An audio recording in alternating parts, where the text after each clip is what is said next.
जय हिंद दोस्तों। कैसे हैं दोस्तों आप सभी। दोस्तों आप सभी के लिए मैं एक सेशन लेकर आया हूं मॉडर्न हिस्ट्री का। हिस्ट्री जो कि एक सबसे टिपिकल टॉपिक कहा जाता है और आप में से ऐसे बहुत सारे एस्पिरेंट्स होंगे जिनको हिस्ट्री पढ़ने में, समझने में, याद करने में बहुत दिक्कत होती है। दोस्तों मैं आपको एक सिंपल सी चीज़ बताना चाहता हूँ कि हमारे लिए जो हिस्ट्री एक जो सब्जेक्ट है वो टफ क्यों लगता है, उसके टफ लगने के पीछे बेसिकली रीजंस यहाँ पर क्या है।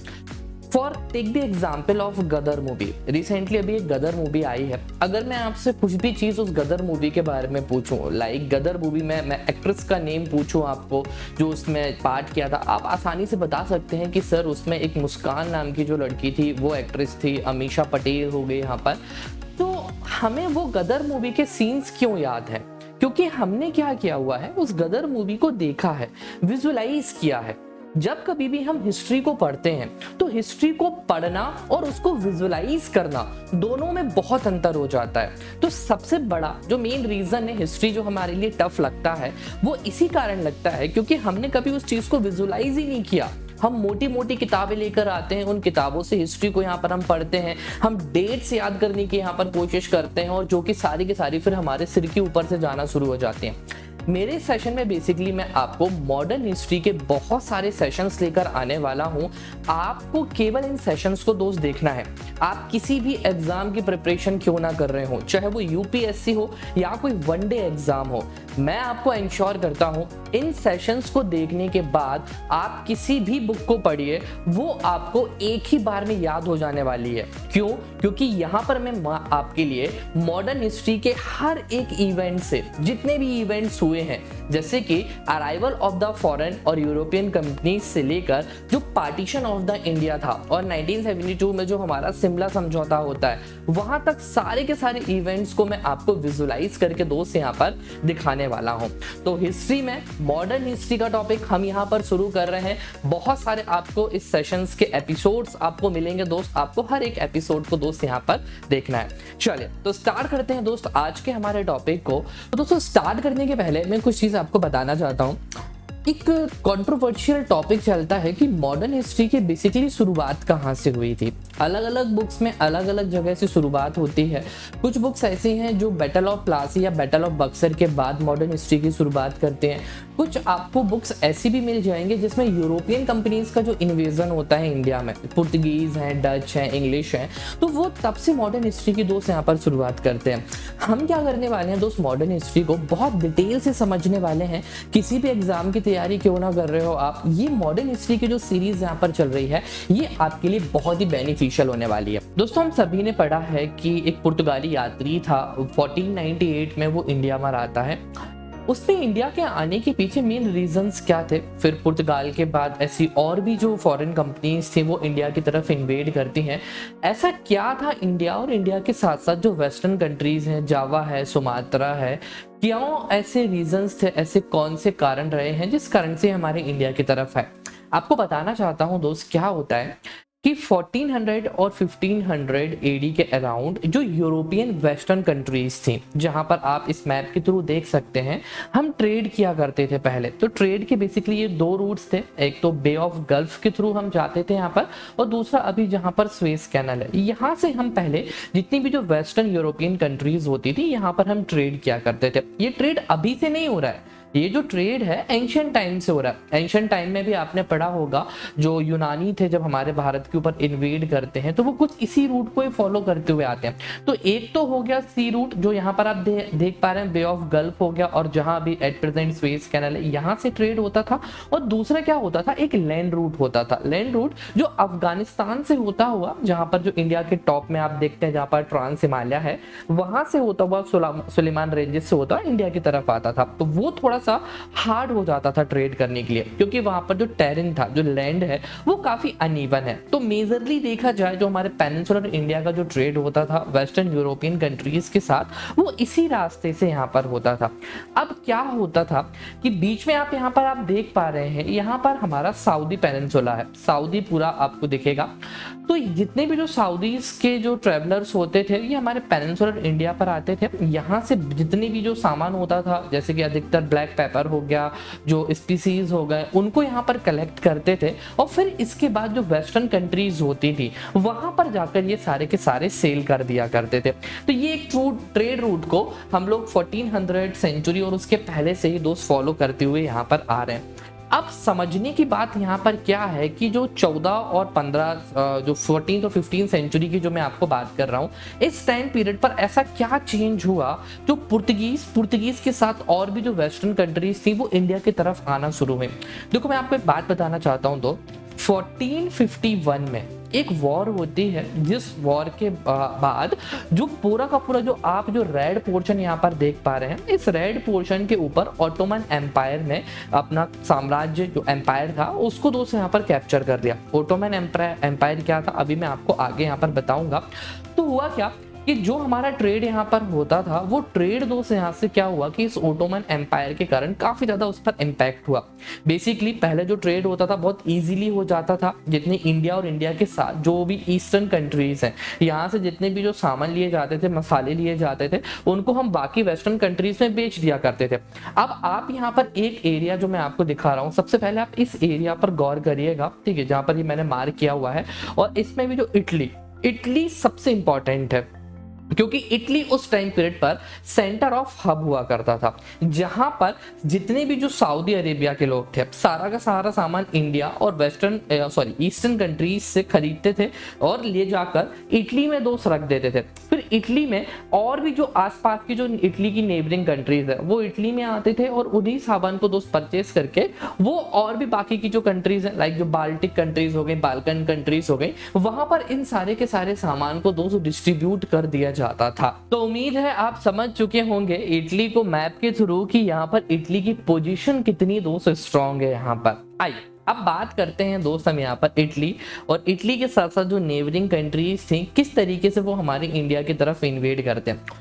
तो जैसा मैंने दोस्त आपके लिए अभी बताया कि इटली में बेसिकली हब था, यहाँ पर जो पूरे सऊदी के जो ट्रैवलर्स यहाँ पर होते थे, जो मर्चेंट्स यहाँ पर होते थे, वो सारा का सारा सामान लेकर इटली जाते थे और इटली से फिर दोस्त वो पूरा सामान क्या होता था जो दूसरी कंट्रीज है दोस्त वहां पर डिस्ट्रीब्यूट हो जाया करता था। इस मैप में आप वर्ल्ड मैप में इटली की आप पोजिशन को भी दोस्त यहाँ पर देख सकते हो।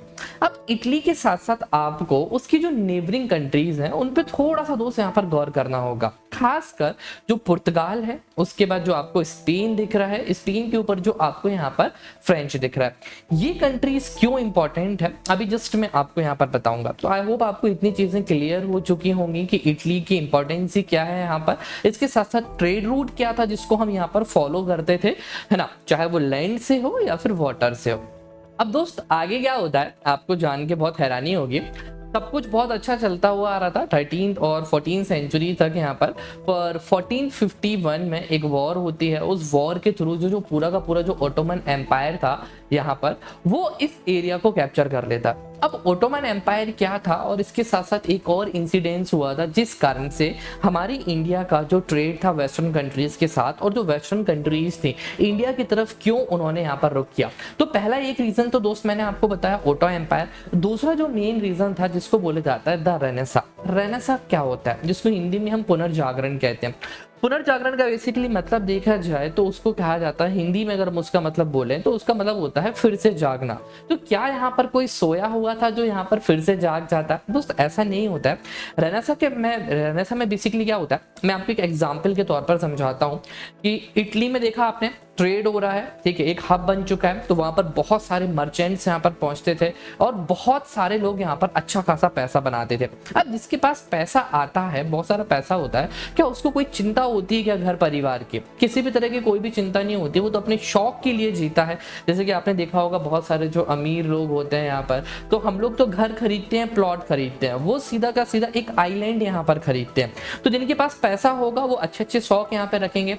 तो रेनेसा में भी कुछ ऐसे ही हुआ। तो रेनेसा में बेसिकली क्या होता है कि जब इटली में जो मिलान हो गया, वेनिस हो गया और भी ऐसे कुछ जो उस वहां के जो शहर थे, धीरे धीरे क्या होते हैं उनका डेवलपमेंट यहाँ पर शुरू होता है। लोगों के पास बहुत सारा पैसा यहाँ पर आना शुरू होता है। अब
है और जो ग्रीन कलर से आपको दिख रहा है ये आपका पुर्तगाल है।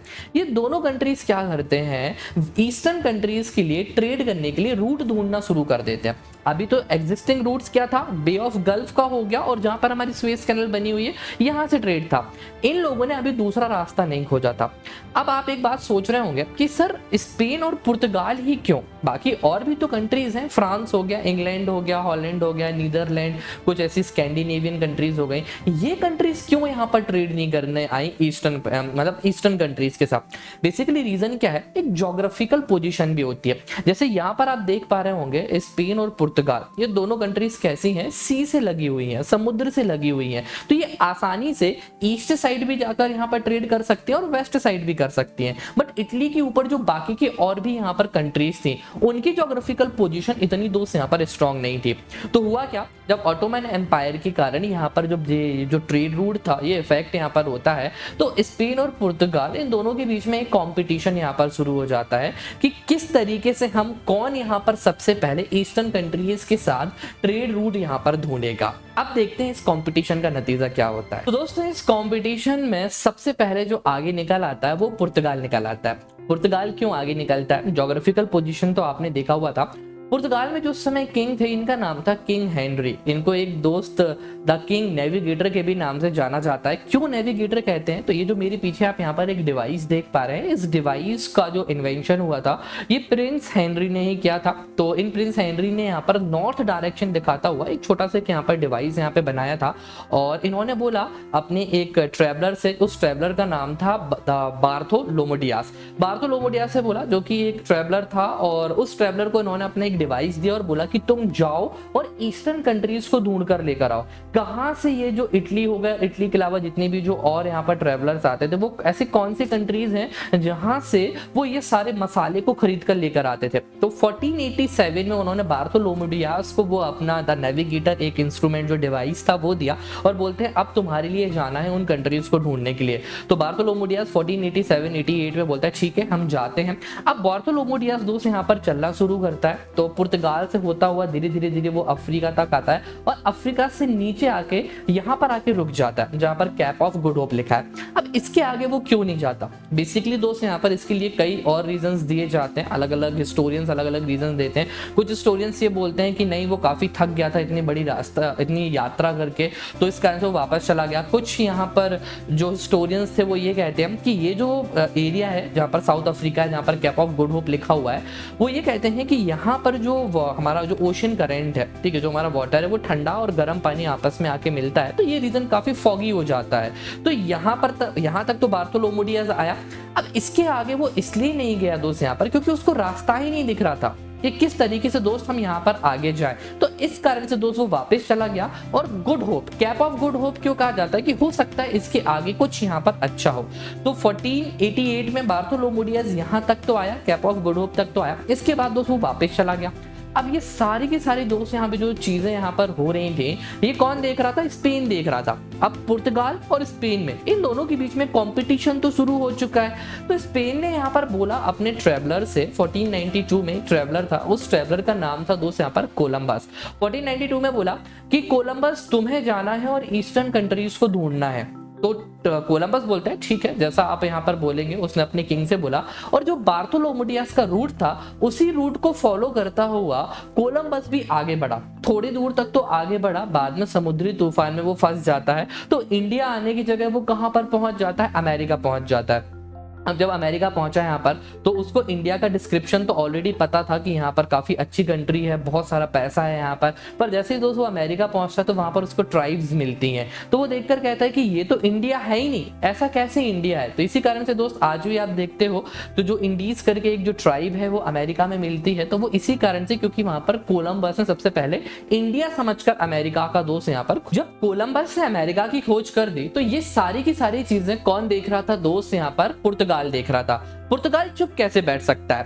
1488 में जरूर उसने बार्थोलोमोडियास को भेजा था, उसने अपना एक दूसरा ट्रैवलर तैयार किया 1498 में जिसको हम बोलते हैं वास्को डिगामा। तो वास्को डिगामा ने इनिशियली क्या किया कि पूरा का पूरा जो ट्रेड रूट था जिसको हम यहाँ पर बोल सकते हैं बार्थोलोमोडियास ने फॉलो किया था, कैप ऑफ गुड होप तक तो कोलंबस भी आया, वास्को डिगामा भी आया। 1498 में इसने कैप ऑफ गुड होप के थोड़ा सा दोस्त आगे और बढ़ा, फिर वहां जाकर इसको एक इंडियन ट्रैवलर मिल जाता है और वही इंडियन ट्रैवलर फिर इसको इंडिया तक लेकर आता है, जहां पर एक कालीकट में सबसे पहले दोस्त पहुंचता है। तो इस तरीके से हम बोलते हैं कि वास्को डी गामा सबसे ऐसा पहला ट्रैवलर था जो हमारे इंडिया में आया। तो ये था दोस्त एक हिस्ट्री का एक बैकग्राउंड जो मैंने आपको अभी बताया कि क्यों हमारे यहाँ पर जो फॉरेन कंपनीज थी, जो फॉरेन ट्रैवलर्स थे, वो हमारे इंडिया में आते हैं। अब जो इसका नेक्स्ट एपिसोड होगा दोस्त, उसमें हम पढ़ेंगे पुर्तगीज के बारे में। अल्बुकर्क कौन था, गार्सिया दी नरहोना कौन था, अल्मेडा क्या था, उनकी वाटर पॉलिसीज यहाँ पर क्या होती हैं, और भी बहुत सारी चीजें जो नेक्स्ट सेशन होगा वो पूरा का पूरा हमारा पुर्तगाल के ऊपर होगा। आई होप आपको वीडियो बहुत अच्छा लगा होगा। तो इस सीरीज को दोस्त हम यहाँ पर कंटिन्यू करने वाले हैं, तो प्लीज आप चैनल को लाइक जरूर कर लीजिएगा और अपने फ्रेंड्स के साथ आप इस इंफॉर्मेशन, इस वीडियो को शेयर कर सकते हैं। Thank you very much guys.